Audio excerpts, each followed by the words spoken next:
Évangile de Jésus-Christ selon saint Matthieu, chapitre 9, versets 9 à 13. En ce temps-là, Jésus sortit de Capharnaüm et vit en passant un homme du nom de Matthieu assis à son bureau de collecteur d'impôts. Il lui dit, « Suis-moi. » L'homme se leva et le suivit. Comme Jésus était à table à la maison, voici que beaucoup de publicains, c'est-à-dire des collecteurs d'impôts, et beaucoup de pécheurs vinrent prendre place avec lui et ses disciples. Voyant cela, les pharisiens disaient à ses disciples, « Pourquoi votre maître mange-t-il avec les publicains et les pécheurs ?» Jésus, qui avait entendu, déclara, « Ce ne sont pas les gens bien portants qui ont besoin du médecin, mais les malades. Allez apprendre ce que signifie « Je veux la miséricorde, non le sacrifice ». En effet, je ne suis pas venu appeler les justes, mais les pécheurs. Acclamons la parole de Dieu. Louange à toi, Seigneur Jésus. Frères et sœurs bien-aimés, aujourd'hui la Sainte Église, notre Mère, nous invite à célébrer avec joie la fête de l'apôtre et de l'évangéliste Saint Matthieu. Qui est Matthieu? Matthieu est un jeune homme que le Seigneur Jésus a appelé. Avant sa conversion, il s'appelait Lévi. En fait, l'évangéliste Marc ainsi que Luc l'appellent Lévi. Après sa conversion, il a pris le nom de Matthieu, Matthieu qui signifie don de Yahweh, pour montrer que sa vie n'est que grâce, que son nouvel état est un don du ciel. Alors, qu'est-ce qui s'est passé? Un jour, Matthieu est tranquillement assis dans son bureau de collecteur d'impôts, en train de faire son travail. Et Jésus passe et Jésus lui dit, « Suis-moi. » Nous devons garder à l'esprit, frères et sœurs bien-aimés, que Matthieu, en étant collecteur d'impôts, était considéré par les Juifs comme un publicain, c'est-à-dire un pécheur public, pour deux raisons. Première raison, il collaborait avec l'oppresseur romain.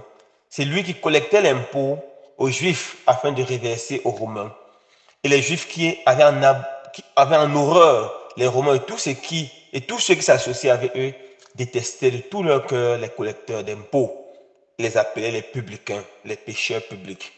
Deuxièmement, Matthieu, en tant que collecteur d'impôts, prenait un peu plus, ou même souvent beaucoup plus, que ce qui était demandé par les Romains, et il s'enrichissait. Il s'enrichissait sur le dos des pauvres. Voilà la deuxième raison pour laquelle il était totalement méprisé par les autres. Alors Jésus passe, Jésus voit cet homme. Au-delà de son activité de collecteur d'impôts, Jésus regarde son cœur et Jésus voit que c'est un homme qui peut se convertir, qui peut venir à lui et qui peut s'engager dans le champ de l'évangélisation, de la proclamation de la bonne nouvelle. Et Jésus l'appelle. Jésus dit simplement deux mots, « Suis-moi ». Ces deux mots résonnent dans les oreilles de Matthieu comme du tonnerre. Il sent que le Seigneur l'invite à commencer quelque chose de nouveau. Contrairement aux jeunes riches de l'évangile, qui n'a pas le courage d'aller vendre tout et de venir suivre le Seigneur, Matthieu abandonne tout. Il abandonne son comptoir, il abandonne ses documents, il abandonne certainement sa recette de ce jour. Il abandonnera plus tard tout pour suivre radicalement Jésus. Et il va suivre Jésus jusqu'au martyre. La tradition nous enseigne qu'après la mort de Jésus, Matthieu a continué à l'évangéliser, il allait jusqu'en Macédoine. Puis, il allait en Éthiopie et c'est là qu'il a été martyrisé. Oui, frères et sœurs bien-aimés, ce grand pécheur collecteur d'impôts est devenu un très grand saint. Le Seigneur est capable de faire vraiment des pierres, des fils d'Abraham. Le Seigneur est capable de toucher tous les cœurs.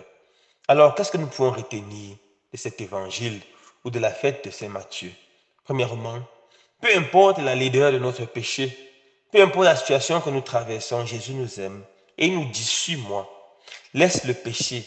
Tu n'as pas été fait pour les réalités d'en bas, mais pour les réalités d'en haut. Suis-moi et je ferai de toi un homme nouveau.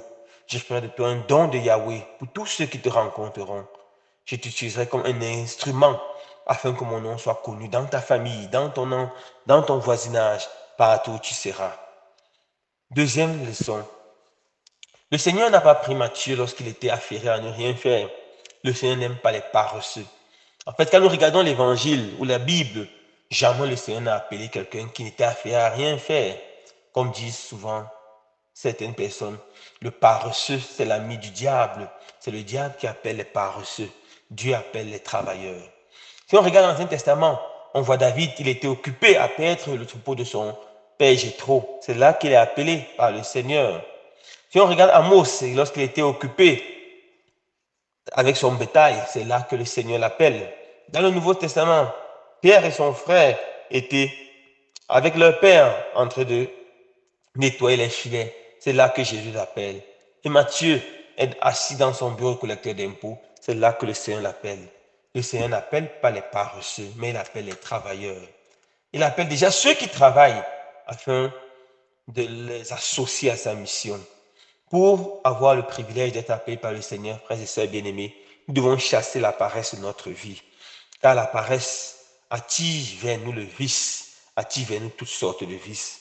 Quand nous célébrons la fête de Saint Matthieu, demandons au Seigneur de donner la grâce de pouvoir l'écouter nous dire, suis-moi, de pouvoir laisser tout et de le suivre. Demandons la deuxième grâce, celle de fuir la paresse et d'être affairé à faire quelque chose de positif. Un travail pour construire l'humanité, pour construire l'Église et pour nous développer nous-mêmes. Loué soit Jésus-Christ.